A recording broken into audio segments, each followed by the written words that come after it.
How do you use video modeling with your learners? We love to use it for social skills and play skills.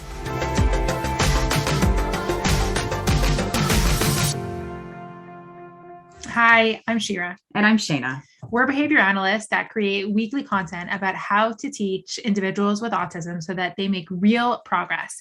And we create shareable resources to make your job just a little easier. Today's topic is all about ABA video modeling. If you want more videos like this, make sure to subscribe and hit the notification bell to stay updated on new video releases. So we had a student many years ago who really struggled with play. Her play was like pretty repetitive. She didn't know what to do with the materials. She had already done, imitation programs and closed-ended play, but something about more of the open-ended play was really challenging for her. And so what we ended up doing was, I think we recorded Shayna playing a whole bunch of different activities. So Shayna was having a tea party, and then Shayna was putting the baby to bed. And oh my gosh, I would love to find those videos. They must be somewhere.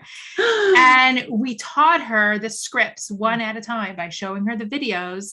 Ideally, we would have had maybe a peer, but we worked with what we had. I was younger then. Before. And we taught her each one of those videos and one at a time. And then eventually, after learning, a script of, 4 or 5 videos, she started creating her own play sequences. And because it got too hard for her to remember all of the steps in order, because sometimes the baby would be part of the tea party or she'd be going to the zoo with the baby. And so she started mixing up all the steps. And it actually became a lot more natural, and she developed a lot more natural pretend play, and she didn't even need the scripts anymore. Really cool when you see that generative language, right? And you see therapists say, should I mark that wrong on the data sheet because she was mixing up the play sequences? You go, no, that's our ultimate goal. It doesn't need to be memorization. It's like, can she think outside of the box, or can she start to combine these and create her own script? So today we're talking about video modeling and how we use it to expand those play sequences. Video modeling is, one of the tools we have in our toolbox. It's an evidence-based approach to teaching, and it's something that's really helpful in teaching play.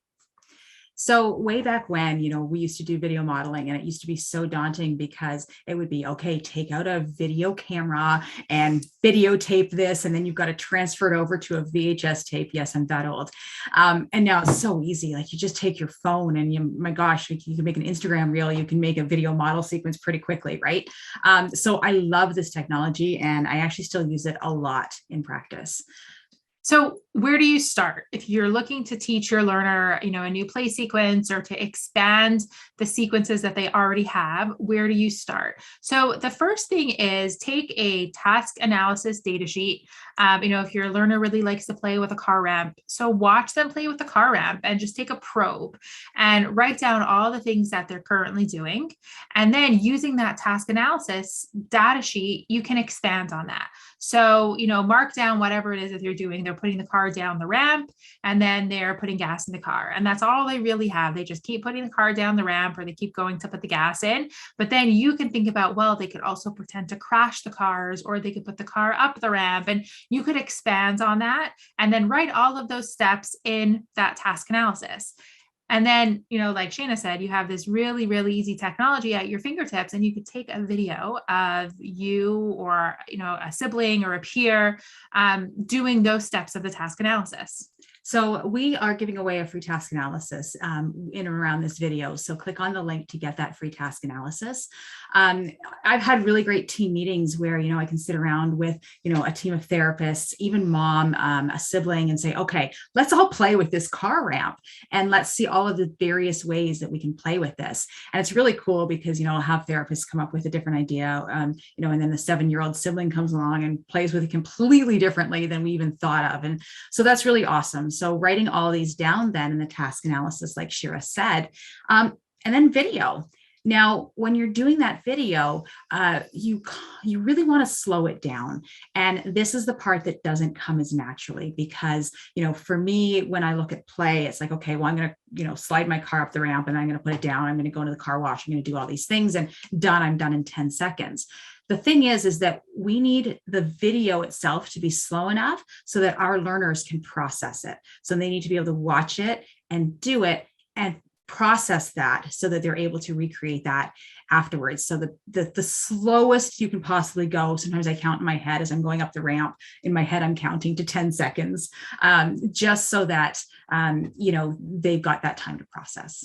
So once you have that video, you want to start with one sequence at a time and show your learner that video and have them watch it. Hopefully it's going slow enough. Have them watch the whole video. And then what you can do is have them rewatch the video and pause it and have them do the actions along with the video. So if you just put the car down the ramp, you pause it, they do the action. You could be gently, helping them complete those actions from behind. And then eventually go through the entire video. And you could use that task analysis data sheet to record the level of prompting that was required, whether they could independently follow the actions on the video, whether they needed a bit of a reminder, and then keep using those videos and keep watching them and practicing the routines that are in the videos.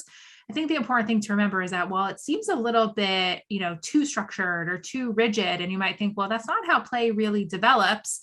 The goal is not to force them to stick to just this routine. The goal is to create some structure around a very open-ended activity that a lot of our kids really struggle with. So if the task analysis says that they need to put the car down the ramp and then crash the cars, but they put the car down the ramp and then put it through the car wash, great, they're doing something, that's fine. But if they just keep putting the car down the ramp, down the ramp, down the ramp, down the ramp, that's where we need to help them come up with some other things that they could do with the car.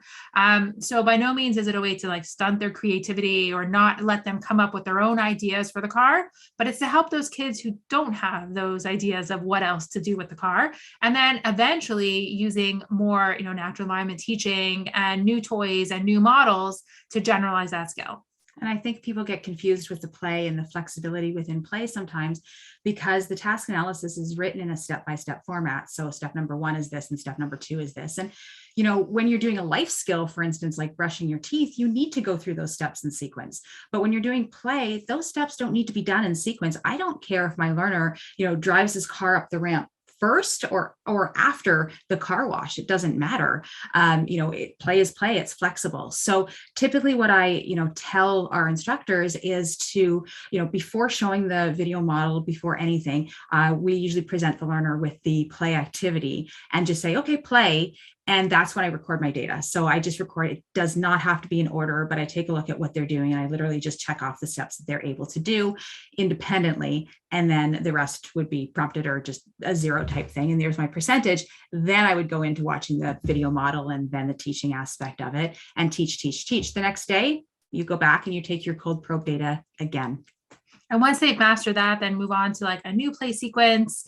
You can either keep expanding on, the one play sequence so that they have more and more things to do with it, or you can try a whole new play sequence, and then keep having those materials available. So if they've learned the doll play sequence and the T-set play sequence, and now you're working on a car ramp, have the T-set and the doll out and available so that, that you can keep practicing it and keep playing with it, even though it's not, the current set that you're working on. And hopefully they can start generalizing a lot of those play skills. And sometimes what we see is because we're teaching our learners to copy a video, sometimes what we see is our learners actually start to look around if they're in preschool or if they're in a kindergarten, they're looking around because now they've been taught to copy a model. They're actually looking around to seeing what actually kids are doing in the classroom. So not only are you getting them copying our videos and learning our play sequences and getting some generalization there because they're combining a few different play sequences, but they're also then starting to look at their peers and copy, which is so cool because if you actually look at any kid in a kindergarten class or a preschool class, that's what they're doing too. They're all copying each other during play. So I think it's really cool, the technology that we can use to get that. Mm-hmm. Yeah, those imitation skills are really key. So click the link in and around this video to get your free task analysis data sheet. For more information on video modeling, visit howtoaba.com to claim your free download of a task analysis data sheet. We also encourage you to subscribe to the channel so you don't miss any future videos and leave a like and comment below if you have further questions.